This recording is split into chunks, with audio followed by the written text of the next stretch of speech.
အားလုံးပဲမင်္ဂလာပါကျွန်တော်ရွှေမန္တရာဗုဒ္ဓဂါခီးသွွားကုမ္ပဏီအားစီသူပါကျွန်တော်တို့ပေါ့နော်ဗုဒ္ဓဂါခီးစဉ်လေးတွေ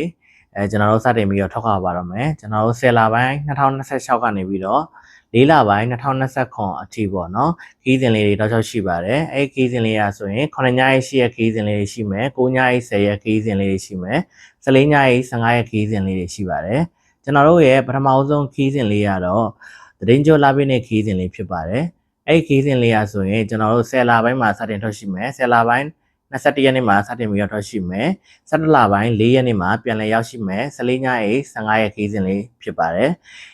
14ညရေး15ရက်ခီးစဉ်လေးရောက်ရှိမဲ့နေရာတွေကတော့တန်ဝေဇနီးယာ4ဌာနအာဝီစီတာ4ဌာနအိန္ဒိယနီပေါ်ကောတန်ဘီနယူးဒေလီအာဂရာတို့ရောက်ရှိမှာဖြစ်ပါတယ်ဒီနှစ်မှာကျွန်တော်တို့ထူးခြားတဲ့အစီအစဉ်လေးတစ်ခုစီစဉ်ထားတာရှိပါတယ်အဲ့ဒါကတော့ home service လို့ခေါ်ပါတယ်home service ကဘာလဲဆိုတော့ကျွန်တော်ပြပြပေးပါမယ်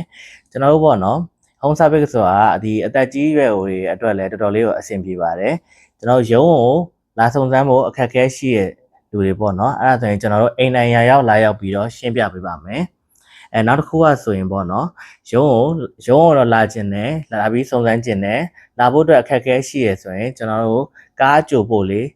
အစီအစဉ်ပေးထားတာရှိပါတယ်ပေါ့နော်ဒါကတော့ဒီနေ့ရထူးခြားတဲ့အစီအစဉ်လေးပေါ့နော်ဘာချက်ချက်မှလည်းထပ်ပြီးတော့ပေးကြမလို့ပါဘူးခင်ဗျာဘာချက်ချက်မှပေးကြမလို့ပါဘူး free ပါအဲ့ဒီဟာကတော့ကျွန်တော်လက်ဆောင်ပစ္စည်းဆိုရင်လည်းမနစ်ကတည်းပို့ပြီးတော့စုံစုံလင်းလင်းဖြစ်အောင်လည်းကျွန်တော်စီစဉ်ပေးထားပါတယ်ခင်ဗျာအားလုံးကျေးဇူးအများကြီးတင်ပါတယ်ခင်ဗျာ